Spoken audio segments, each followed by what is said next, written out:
Hey guys, it is Agnes in the laundry room of the commune, right? It's a couple of things before we start.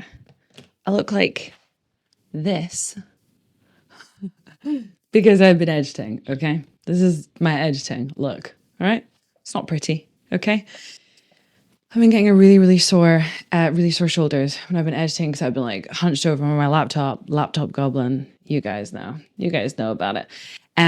So I've had really sore shoulders. So I've been wearing this beanbag like heat pack around my shoulders. It's absolutely incredible. Just doing a mic check. Nailed it. So I thought that I would tell you a little bit more about the community in which I lived while I hang up the laundry belonging to 5 adults. That includes myself, to be fair. I'm doing the laundry of 5 adults and 1 toddler. Let's go. So earlier today, I had a bunch. I had 5 loads of laundry lined up. I've managed to do 2 of them. They're pretty big ones, though. Oh, so basically, let me show you around. So it's super messy in here. Don't judge us based on this, okay? Because it's Christmas time. So the Christmas decoration boxes came down from the attic, and you know they're not going to go back up in the attic until the decorations are actually going away. So they're kind of stashed in the corner of the laundry room, but let me show you it. Also, before I moved into this house, I would have never, ever dreamt of having a laundry room like this. Although it doesn't look fantastic just now, our laundry room is the size of some people's kitchens. We are incredibly lucky. And there's also a lot of us, so we went big. We went big on everything. We have 2 washing machines in here. We have 2 washing machines, 2 tumble dryers, 2 ovens. And interestingly, it's still less than what we would have if we lived in a conventional sense, as in had 3 separate homes. Now, you got to agree, that's pretty cool. Oh, how bad is my lighting just now? Should I have a camera? I mean, not a camera. I have a camera. Duh. Should I have a light on here? Oh, tired. I'm too tired to go and get that. But also, I don't want to do something really unpleasant to your eyes by making you watch something that looks bad. I'm not gonna stop and go and get my light. I think you can probably all just manage to bear with me. Right, I'll show you around. I'm not going to show you anyone's pants, okay? I take the privacy of my family quite seriously. So if you see anybody's pants, they're mine. So this is, I'll come to this end. So this is like our laundry and worktop. These are the 2 loads of laundry I did today. I did darks and lights. Just now, we have got just 2 clothes horses. I've actually got a 3rd for when I really need it. Clothes horses, but eventually we are going to get proper, like a pulley system that comes down from the ceiling on that side of the wall, because the 2 hurdy-gurdies are not ideal. But we wanted to move in and just kind of live with it for a while to see what it was like before we made any major kind of permanent things, because we really didn't know what we would need. We've also got this this pulley system, so it like comes along from the side, and then we've got hooks at the other end that the things go into. It's quite strong. Like it droops down a bit if it's really heavy with stuff, but pretty much all of my niece's clothing managed to go on there, because obviously her stuff is tiny. So yeah, that is the laundry room. And honestly, see, one of the unexpected fun things that I really didn't consider when living in a commune is my God, my nose is really itchy, sorry, is bulk buying stuff. Bloody love bulk buying. I love bulk buying when you actually need to, you need to because you have such a huge family. Let me show you the size of our laundry detergent. So we'll buy a couple, not sponsored, hashtag not sponsored. We'll get through like quite a few of these. I was going to say quite a few of these in a year. I actually have no idea how many we go through in a year, but like a lot. And we bulk buy a bunch of Lenore. This is really not ideal because these bottles are not big enough. What I would love is one of those big 5 litre jugs, but they don't do it in that scent. And most of us are pretty big fans of that scent. And that brings me to the next thing. There's a lot of the stuff in the commune. I mean, I had considered this, but we try, on the most part, we function as a democracy, which means that like if you want to change anything if you want to kind of change anything that impacts the communal parts of our house, then it's a pretty big discussion that has to go into anything like that that's changed. Also, like if anything large is purchased, so we have like a communal bank account that we all pay a certain amount of money into every month, and out of that comes a proportion of our food because we do communal meals and stuff together, and out of that comes some other sort of house expenses like all of our bills and things. So that was something that I suppose I kind of had expected about communal living. But yeah, I can't think where I was going with that. Was I launching into a list of things I was surprised about and things I wasn't surprised about? I don't know. I guess it's hard for me to kind of remember what is the most interesting part of this, because we have been, hatching this plan for a long time and also living it for like a year and a half. So there's a lot of the stuff we do now that does just feel really normal for us. So like, I guess me doing the laundry. So I actually nominated myself. I whipped votes to get this job. I had a trial run when I was trying to convince people, because this is the job that I really, really don't mind doing that much. It's great because I can do it on my schedule. I can get up at 6 and spend like an hour in the laundry room first thing if that was what I want to do. And I don't have to do it on anyone else's schedule. Whereas if you're the person who does the majority of the cooking, which is my sister, then you're really, really tied to a schedule of obviously like feeding people at dinner time. You know, there's only so much prep from that you can do beforehand. I really don't mind like the process of laundry. I don't find it too offensive. So we've got shelves that are labeled and baskets just to my right here. But there's like a wall of family photographs now, so I won't show you that. Again, it's trying to protect people's privacy here. So we've got baskets that are labeled and shelves that are labeled. So I don't like put people's laundry away in the room. That would be weird. I just do my part here, and then it's their responsibility to come and collect it in a timely manner. And if you haven't collected it in a timely manner, or you've taken your basket away and you've not returned it, you will be named and shamed by me at our house meeting. Well, no. I don't name and shame. But that is the kind of thing that we will end up talking about at the house meeting. So, what else? I hope that none of my hive feels that this is like a breach of confidentiality or anything. I don't think that they would, but we agreed before we lived together that we would probably want some kind of like group therapy. Not that we had anticipated any issues. No, we had anticipated issues, just in that like we knew we were doing a very unusual thing. Like it's a strange thing.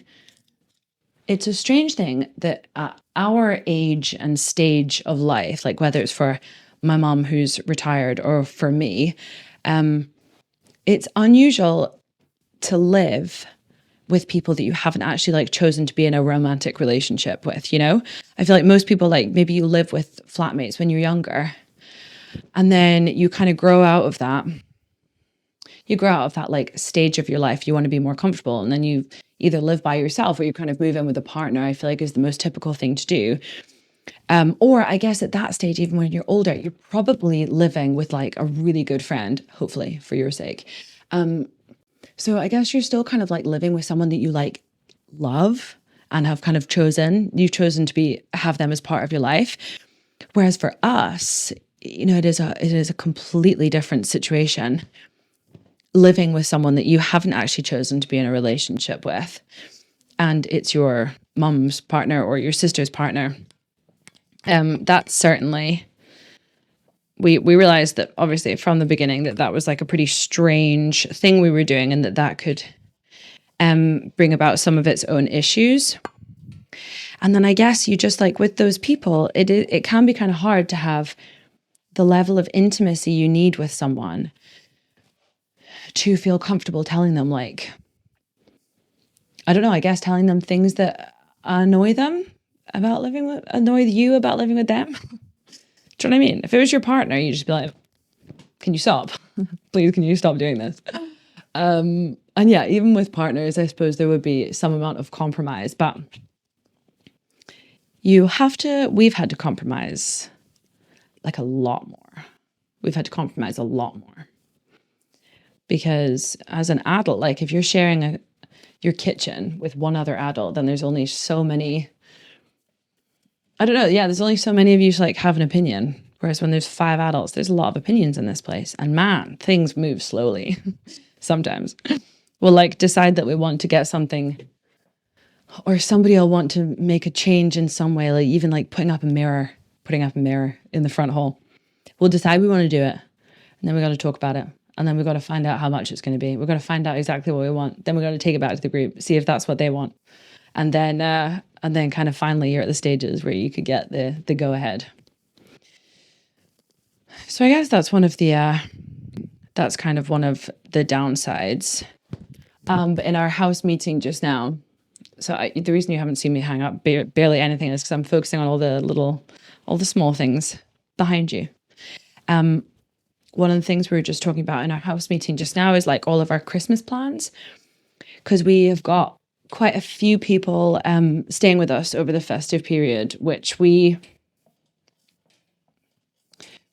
kind of always have, like my part of the family. We've always sort of hosted people at Christmas time, and we used to do that in my parents' house when my parents were together. But even that house, like when I was in my mid-20s, we'd kind of started to outgrow it.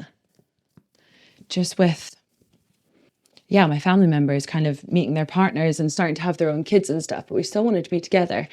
Did I just say my cousins? Did I say my partners meeting their partners and stuff? My cousins? Siblings? We all just like grew up and people started to have families of their own, but we still wanted to spend a lot of time together. So we sort of outgrew that space anyway. And then my parents got separated. And then when we designed this place, I suppose one of the benefits that we were really looking forward to was just being able to host a lot of people at once, which is something that if we were all in separate houses, we just wouldn't have had the space to do this. I mean, because I wouldn't have had the funds to live in a house this big. Neither would my mum, neither would my sister, or her partner. My mum and her partner would have had the funds to do this, but it also would have been crazy for two people to live in a house this big, but because we're all here, the space is justified. We use all of the spaces almost every day. And it means that, there's talking going on out there, which is why I am distracted. What was I saying? Hosting. So what we also did was that we couldn't really justify having like spare bedrooms set up all the time that weren't being used when we didn't have guests. So we all sort of designed our extra living spaces so that we were able to host other people in them. So in my living room, my sofa is a sofa bed, and we've all got rooms where other people can sleep, which is super, obviously, for hosting big things like Christmas. So we do end up having a lot of parties, even just for the amount of adults under our roof, like the amount of birthdays you're celebrating every year. This year we had a wedding at my house. We had a wedding, we had a graduation party, we had lots of birthday parties. What other kind of parties did we have? We always have a Christmas party before, which is always, and that's a really lovely thing. I mean, like, it's exhausting when you're planning it, like, it's exhausting. And all the logistics that go into having it. And whenever we have a big party, we've always got family that come up and like actually stay the night with us as well, which is obviously it's all a lot of work. And sometimes beforehand you're thinking like, oh my God, my niece is in the next room literally screaming my name. I taught her to call me Gaga when she was tiny because I knew she would say it much quicker than she could say Agnes. So it was like her third word. It was like Mama, Papa, Gaga. I was very, very proud. She still calls me Gaga. I've actually been teaching her to say, hey guys. Well, I tried to teach her to say, hey guys, it's Agnes. She was having none of it. So she was like, hey guy, it's Gaga. It's very, very cute. I'm gonna record it sometime. I think maybe it's gonna be like a Christmas Eve treat, like the last video of CHRISTMESS treat will be her debut. Obviously, it won't be her face or anything. It'll just be her. It'll just be her voice saying, "Hey guys, it's Gaga." It's very, very cute. Oh, she's upset. Literally everything I was saying has like completely left my mind. But I feel like even if this is rambling, I still think that probably most of the content would be new information to someone, unless you've also lived in a commune with your family members / family members' partners. So you're welcome. You're welcome is what I'm saying. You're welcome. We end up hosting. Yeah, we end up hosting a lot of people quite a lot of the time. But it's so much fun. And it's really, really fun being able to put up that many people. Like we are incredibly like lucky to have this setup. But it does mean that it's it can sometimes be like a bit busier in general than maybe you'd want it to be. Like I think this is maybe an introvert's worst nightmare of a living situation. But I'm pretty good at putting boundaries in place when I like want to hang out by myself. Like I'm pretty good at just disappearing off to my bed and kind of saying, guys, you need to leave me alone. I just get in the bath for 2 hours. Although actually, to be fair, I do sometimes have visitors in the bath. Well, guys, that's probably all I have to say about the matter just now. If you have any questions about intergenerational communal living, then please fire away. It's hard for me to tell the parts that people are like most interested in. The whole vibe is so normal to me now. It's just all very, very normal. What is this item of clothing? Oh, I see. It's a dress. Cute. Guys, that's it from me. That's it. Almost 20 minutes. I hope I shared something of value. I'm quite tired today. This has actually occurred in chronological order because the video yesterday would have been actually, no, I cannot say that with total confidence because I'm not sure when this is going to air. But this in real life is the day after I did my walk up that hill with my mom and my brother. And man, I'm stiff around the middle. My hips are quite sore. So yeah, I've been quite tired today and I've spent a lot of time sitting on my laptop. And then every time I stand up, I'm like creaking and groaning and it takes me a little minute to get going. So, but it's been a cute pajama day, you know, pajama and a hot neck, laptop, goblin kind of day. So yeah, that has been it, guys. You take good care. Please leave a like, a comment, and subscribe if you aren't already, and I will see you in my next video. Bye.